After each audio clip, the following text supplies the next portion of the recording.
E aí, meus quinidários, como é que vocês estão? Beleza, beleza? Então, esse é o meu primeiro vídeo aqui na internet. Vamos falar um pouquinho sobre ciclo celular. Espero que vocês gostem da aula. Bora lá! Pronto, já deixei tudo escritinho aqui para a gente economizar tempo no vídeo. Então, o que é o ciclo celular? O ciclo celular ele consiste num conjunto de processos que a célula realiza para poder crescer e se dividir, né, se proliferar aí, né? Então, o ciclo celular ele consiste em duas fases, ok?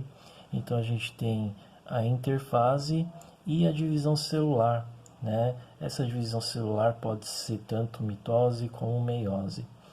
Aqui na nossa aula de ciclo celular, a gente vai focar bastante aqui na interfase, tá? Mitose e meiose a gente estuda depois com mais detalhes, ok? Beleza? Ok. Então, a interfase, ela apresenta três etapas, ok? Elas são conhecidas como G1, S e G2. Tudo bem? A nível de curiosidade, G significa gap, vem do inglês, né? Significa lacuna ou espaço. E S significa sínteses, que significa síntese, ok? Beleza? Então, vamos aqui para nossa G1, ok?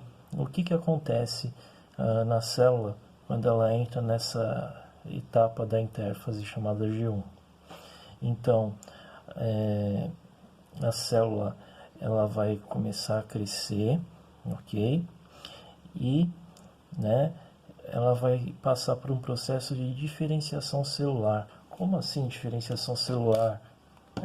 Então, é o seguinte, quando as células elas são jovens, vamos falar assim, elas ainda não sabem o que elas vão ser, vamos falar dessa forma, ok?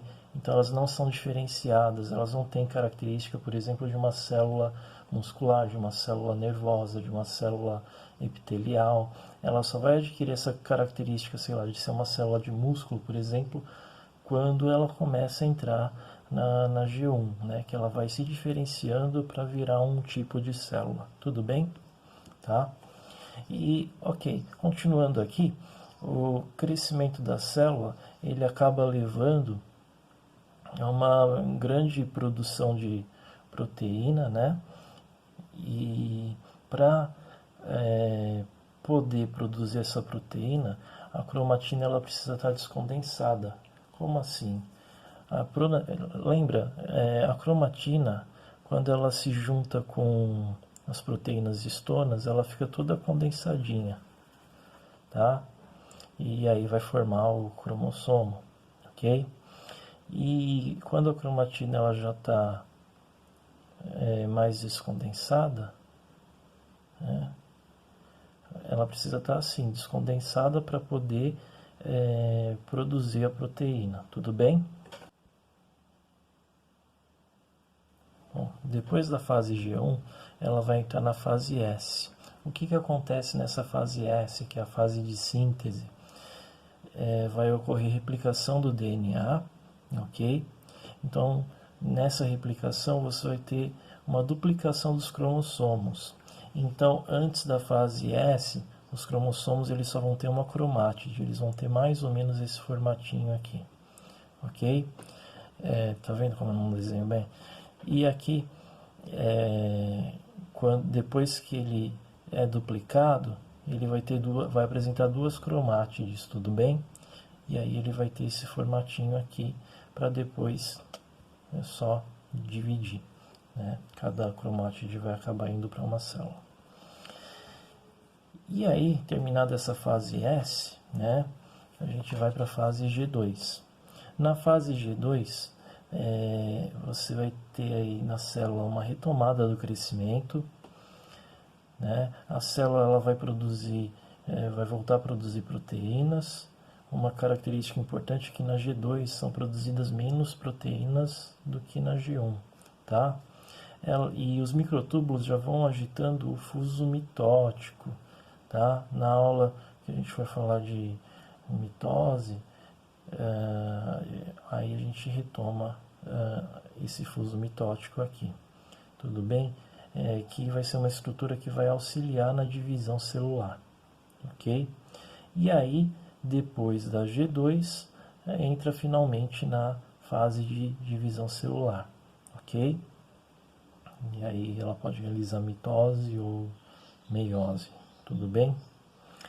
Então, para a gente finalizar a aula, eu queria colocar aqui algumas observações. Primeira coisa é que existem algumas células que elas vão entrar em G0, tudo bem?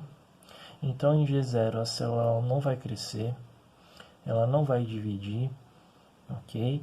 Ela só vai manter o metabolismo dela, ok?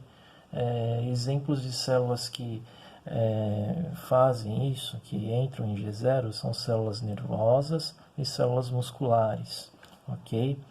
Por isso que essas células, né, elas não se regeneram, o tecido, na verdade, né?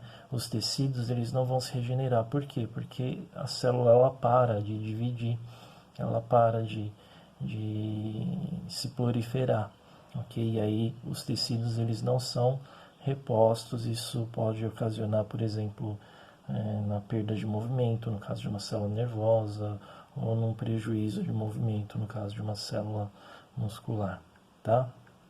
Outra observação, aí a gente entra um pouquinho na bioquímica, são essas duas proteínas, a proteína CDK e a ciclina, tá? CDK significa quinase dependente da ciclina, ok? Então, o que acontece? Para ter o início do ciclo celular, a ciclina precisa juntar com a CDK, senão a célula ela não vai entrar na G1 e vai para a G2, tá? Não vai ter o início do ciclo celular, ok? Então, células que entram em G0, então células nervosas, células musculares, ela não produz ciclina, tá? Se não tem ciclina, não vai entrar no ciclo celular. A outra observação, e aí também, né, com relação às células cancerosas, né, ela já é o contrário, ela produz muita ciclina, tá? Então, por isso que o câncer, as células do câncer se dividem de uma forma muito doida, tudo bem? Porque produz bastante ciclina e se divide bastante, ok? E aí, né, outra observação interessante é na questão de exames histológicos, tá? O que são exames histológicos? É exame que o médico ele retira um pedacinho aí do seu tecido para olhar as células como elas estão, né? E aí quando ele observa lá no microscópio, ele vai ver que existem mais células em interfase do que células em divisão celular. Por quê? Porque a interfase ela é uma fase que é demorada comparada com as divisões celulares, comparado com mitose e meiose, tá? A interfase ela dura bastante tempo, por isso que você vai encontrar nos exames histológicos mais células em interfase do que na fase de divisão celular. Então a nossa aula termina por aqui. Espero que vocês tenham gostado da aula. Ajuda o professor, curta, compartilhe e divulgue para as pessoas que estão estudando biologia. E é isso aí. Um abraço e valeu!